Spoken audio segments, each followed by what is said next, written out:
failed double-glazed unit can be identified from misting inside the unit or cracks in the glass. In this case, we have a very clear crack in the glass which allows the argon gas to escape, ruining the heat retention. Before we get started with the replacement, you'll need to set up your dust protection.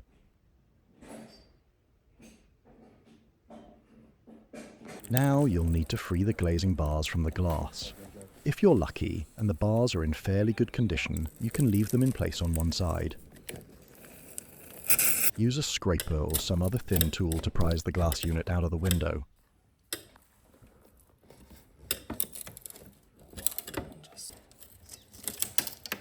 You sure you take it? Yeah? Okay.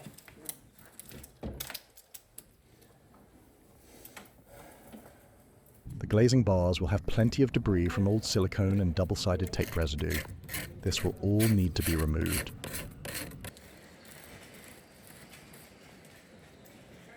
Prime and paint the exposed woodwork.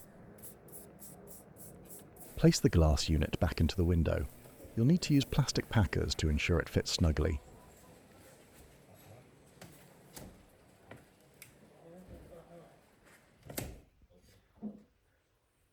Refit all the beading.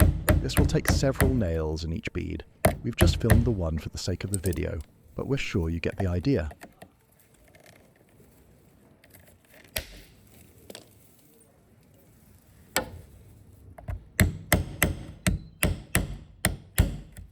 Silicone the glazing bars.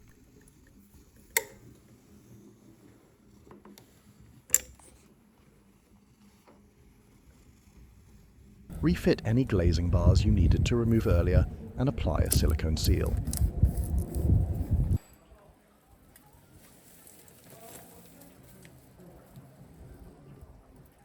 And you're done. If you need any help with your own repairs, give us a call on 020 330 22060.